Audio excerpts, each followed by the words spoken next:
One of the great things is that we do not have to know how. All we need is willingness. The universal intelligence, or your subconscious mind, will figure out the hows. Every thought you think and every word you speak is being responded to, and the point of power is in this moment. The thoughts you are thinking and the words you are declaring at this moment are creating your future. Your mind is a tool. You are much more than your mind. You may think your mind runs the show, but that is only because you have trained your mind to think in this way.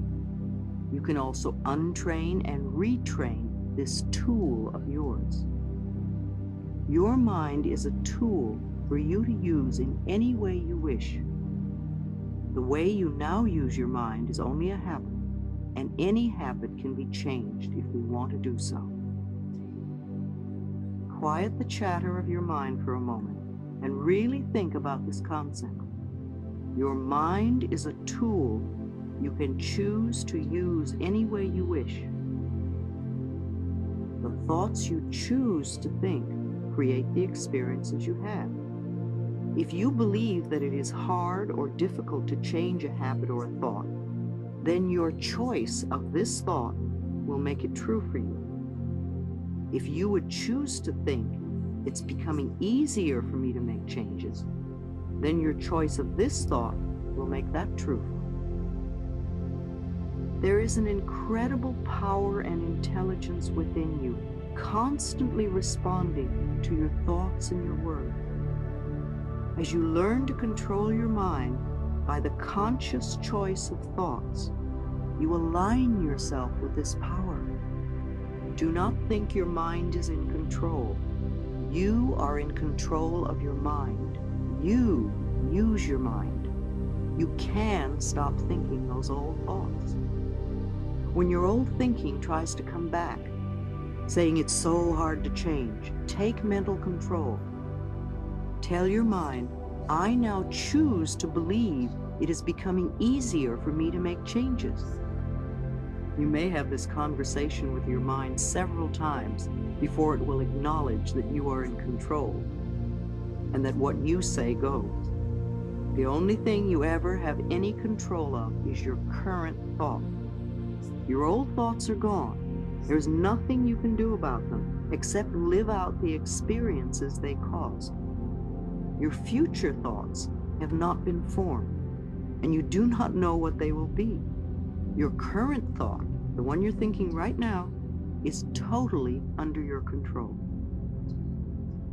You know, if you have a little child who has been allowed to stay up as late as it wishes for a long time, and then you make a decision that you now want this child to go to bed at 8 every night, what do you think the first night will be like?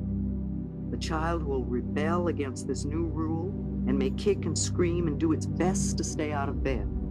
If you relent at this time, the child wins and will try to control you forever. However, if you calmly stick to your decision and firmly insist that this is the new bedtime, the rebelling will get less and less. In a few nights, the new routine will be established. It is the same with your mind. Of course it'll rebel at first. It does not want to be retrained, but you are in control. And if you stay focused and firm, in a very short time, the new way of thinking is established. And you will realize that you are not a helpless victim of your thoughts, but rather a master of your own mind. Let's do an exercise, letting go. Close your eyes. Take a deep breath. As you exhale, allow all the tension to leave your body.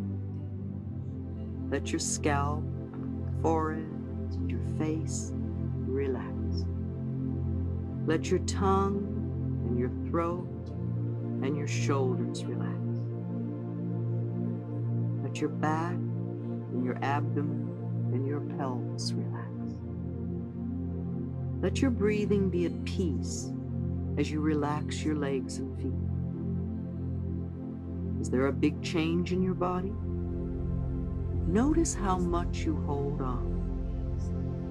If you are doing it with your body, You're doing it with your mind. In this relaxed, comfortable position, say with me, I am willing to let go. I release all tension. I release all fear.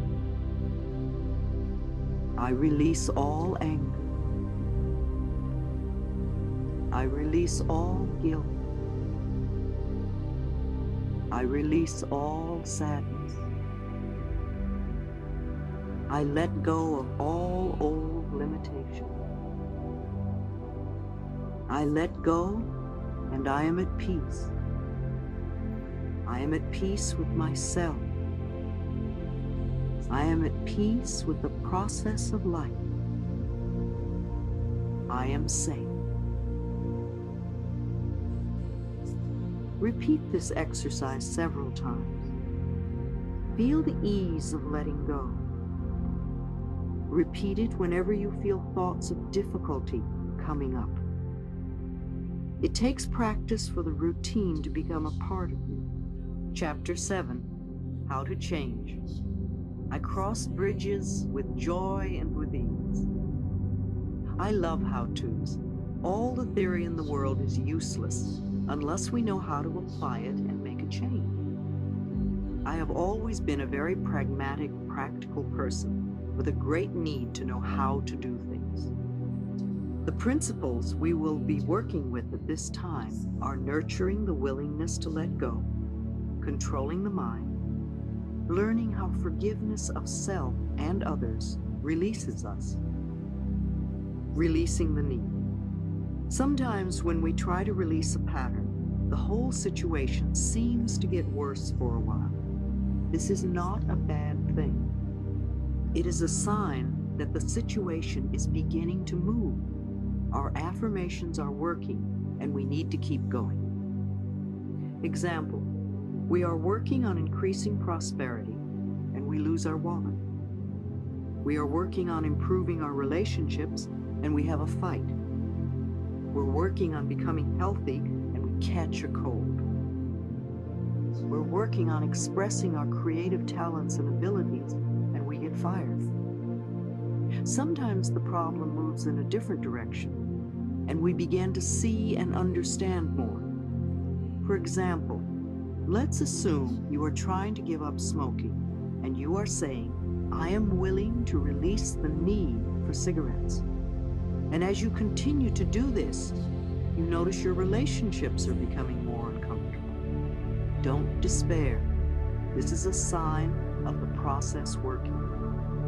You might ask yourself a series of questions like, am I willing to give up uncomfortable relationships? Were my cigarettes creating a smoke screen so I wouldn't see how uncomfortable these relationships are? Why am I creating these relationships? You notice that the cigarettes are only a symptom and not a cause. Now you are developing insight and understanding that will set you free. You begin to say, I am willing to release the need for uncomfortable relationships. Then you notice the reason you're so uncomfortable is that other people always seem to be criticizing you. Being aware that we always create all of our experiences, you now begin to say, I am willing to release the need to be criticized. You then think about criticism, and you realize that as a child, you received a lot of criticism. And that little kid inside of you only feels at home when it's being criticized. Your way of hiding from this had become creating a smokescreen. Perhaps you see the next step as affirming, I am willing to forgive. And as you continue to do your affirmations, you may find that cigarettes no longer attract you, and the people in your life no longer criticize you. Then you know you have released your need. This usually takes a little while to work out. If you are gently persistent and are willing to give yourself a few quiet moments each day to reflect on your process of change, you will get the answers. The intelligence within you is the same intelligence that created this entire planet. Trust your inner guidance to reveal to you whatever it is you need to know. In a workshop situation, I would have you do the following exercise with a partner. However, you can do it equally as well using a big mirror. Think for a moment about something in your life you want to change. At the mirror, look into your eyes and say aloud, "I now realize that I have created this condition, and I am now willing to release the pattern in my consciousness that is responsible for this condition."